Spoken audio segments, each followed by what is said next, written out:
All right, good afternoon, everyone at the Brewers Cup stage. Please do me a big favor and put your hands together for our next competitor this afternoon, Marvin Duncan from Perk Coffee Roasters in Savannah, Georgia. Take it away. All right. Can I get my music?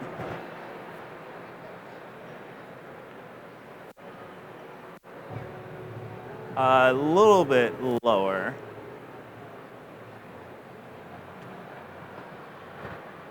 All right, and can we restart? Everybody's good? Wonderful.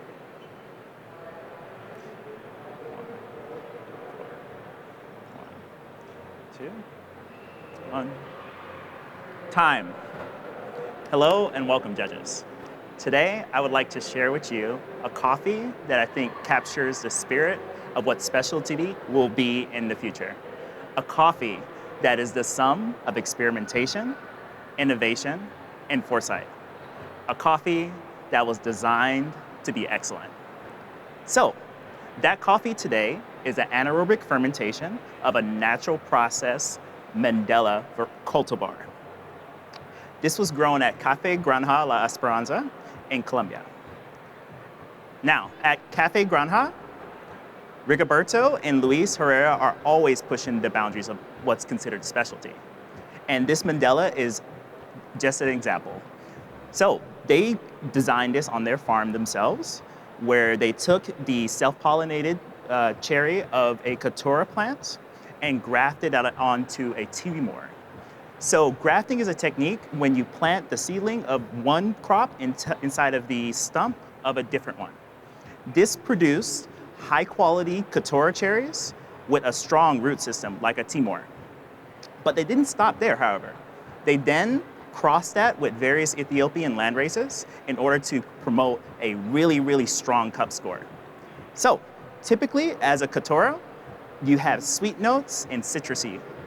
But as a Mandela, that evolves to be stone fruits, citrus florals, and tons of creamy body. But that was then elevated once more with the addition of 168 hours of anaerobic fermentation, which created tons of vibrancy and a candy-like sweetness. Now, as a green coffee, this has been one of the most punchiest and vibrant coffees I've ever roasted. So I knew I had to put that in balance with tons of sweetness while preserving that natural vibrancy. To do so, I roasted this coffee for 5 minutes and 50 seconds with the end temperature of 398 degrees on the Akawa 5 days ago. All right, so for brewing this coffee, I knew I wanted to highlight clarity of notes and consistency between the brews, so that way you guys can really taste that Mandela. And in my experiments, I found that origami drippers with a flat bottom filter produce the most clean tasting cups and repeatable brews.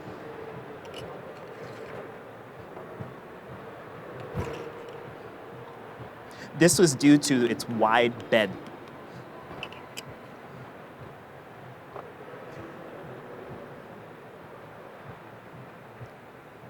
Now,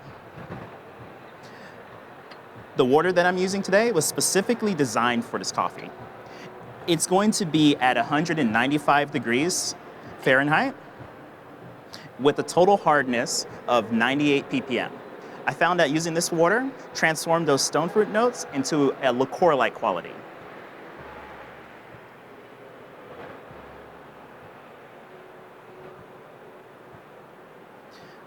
The grind size that I'm using for this coffee is around 500 microns.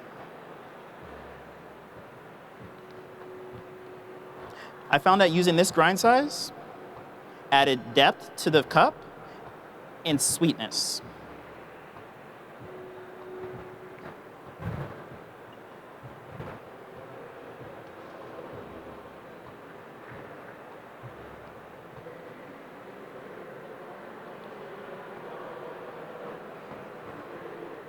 Now, for my dosage, I'm using 13 grams coffee to 200 grams water.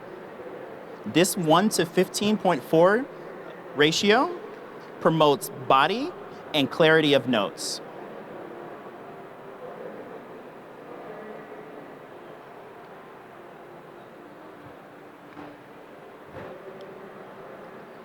For my first pour, I poured 60 grams of water, and I'll let it bloom for 45 seconds.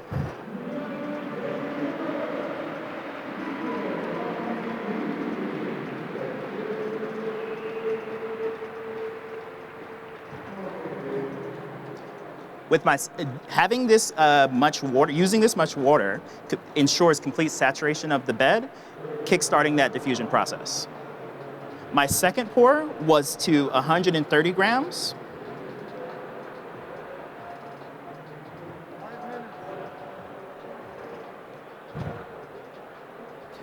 This heavier second pour promotes vibrancy and clarity of cup.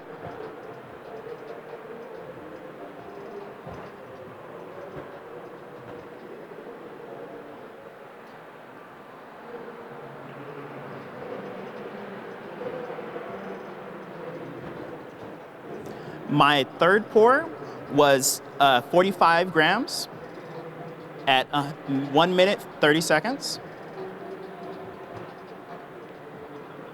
And my final pour today will be at 2 minutes, 5 seconds of 25 grams.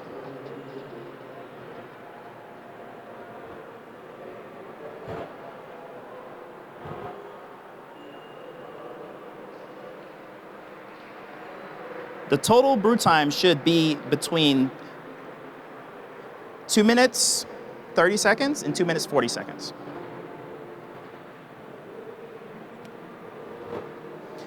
Now, judges, please listen carefully to my aroma instructions. But for now, we'll write down the notes. In the aroma, you will find notes of cherry liqueur,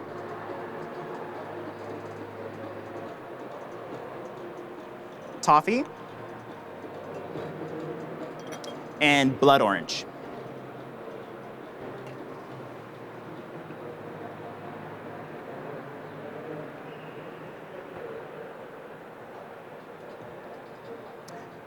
When I hand you the cup, I would like for you to lift the lid, set it aside, and evaluate the aroma directly from the cup.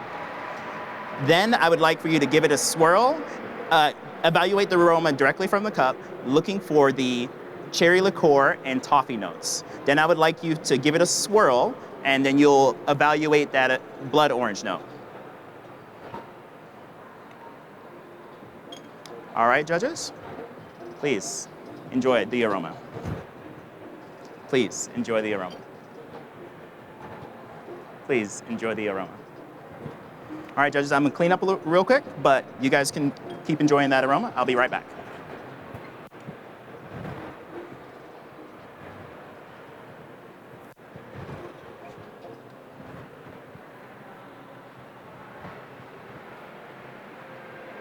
And when you're done with your lids, you leave them next to you, and I'll grab them in just a few, okay?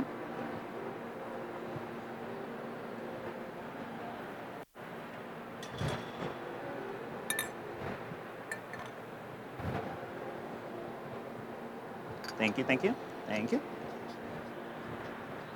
2 minutes. All right, judges. We'll start with the flavor. While hot, you will get a maraschino cherry and chocolate-covered toffee. While warm, that cherry note will transform more tart with a lime-like tanginess and a vanilla sweetness. While cool, the flavor will be its most complex with notes of spice, cherry, cake, rum, rich dark chocolate, and blood orange.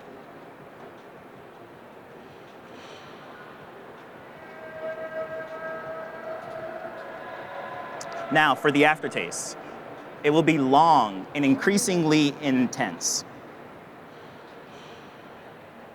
with notes of red licorice, and cherry wine.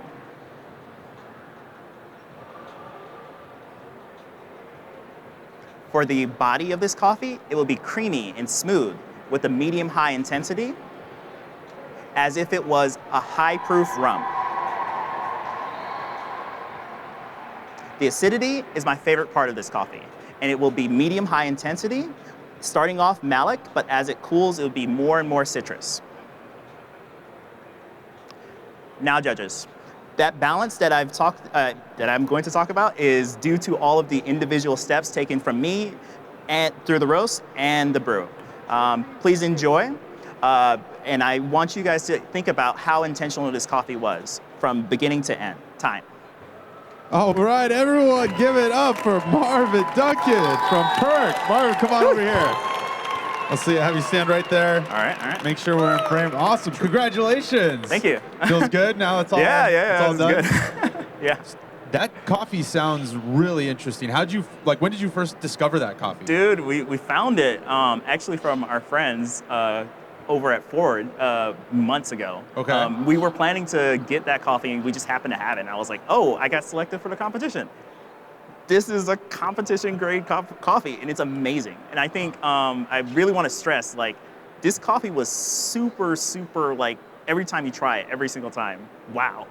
I think I've tasted it on the table next to various other just kind of like high quality coffees or whatever, and every single time it stood out. So I was like, I have to. Popped off the table. That's amazing. So you were describing this is like a hybrid. Yes. Or something like that. Yes. They're So using it's like, roots of another coffee and grafting together two coffees. Yep. So basically, it's kind of like a Frankenstein, and I haven't tasted anything like it. It's wonderful. I thought it was really interesting after I learned about the coffee. I was impressed by how it tastes, of course, but then after I found out about it, I was like, wow, this is even more impressive. Yeah. You know, and they designed it to be that way, and I think that's pretty cool. It was two coffees brought together with like flavor being the ultimate goal, or like yield as well. So yield and strength of the tree. So basically, what from my understanding they want to do is be able to replace their more common varietals like Colombia, Castillo, and Caturra with this, and in order to like have like a higher, like, I don't want to say low end of the spectrum, but like, you know, have more intentional like offerings where it can be really crazy coffees like throughout. And I respect it. I mean, as a roaster, like, I like to have my best or my featured coffee and then like my, you know, crowd crusher coffee, all of them to be really wonderful.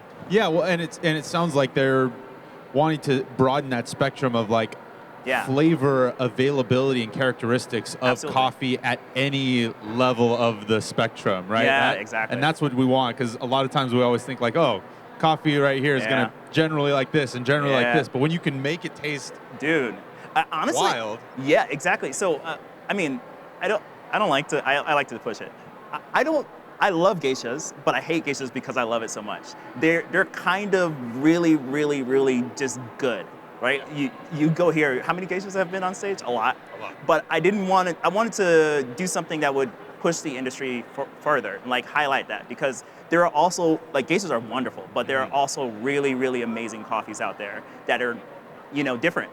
That's you know, and for the longevity of our industry, for the longevity of this whole, you know, culture in general, we need to be promoting sustainability practices that will yield great tasting coffee that can provide good, you know, good notes, good growth, good production. Like, I mean, this coffee kind of sort of does a lot of the things that both us as roasters and them as farmers want, you know? Like, they want a coffee that's strong, that can be sturdy and like produce a lot. Yeah. But then also we want a coffee that tastes really amazing, like interesting. Absolutely. And, well, great presentation. That was great. Anyone you want to say thank you to, give a quick shout out for? These are going to be recorded on YouTube. Okay, yes. First and foremost, Cly is a god. Where is the god? There he goes. As anyone backstage will tell you, he has been extremely, extremely helpful, like helping everyone, like extremely knowledgeable, like knowing everything and sort of knowing how to sort of flow with things. I really, really appreciate it. He helped me out last night, like up until late. Of course, my team at Perk. Of course, all of the friends that sort of like promoted me and made me feel good and all that kind of stuff. Like, you guys are awesome. And of course, like the farmers that produces this really crazy coffee. Like, I don't know, it's awesome. Yeah. That's great. Well, everyone put your hands together again. Give it up for Marvin Duncan from Perk Coffee in Savannah. Thank you. Thank you so much. And we are going to get moving along with our next competitor here in just a few minutes.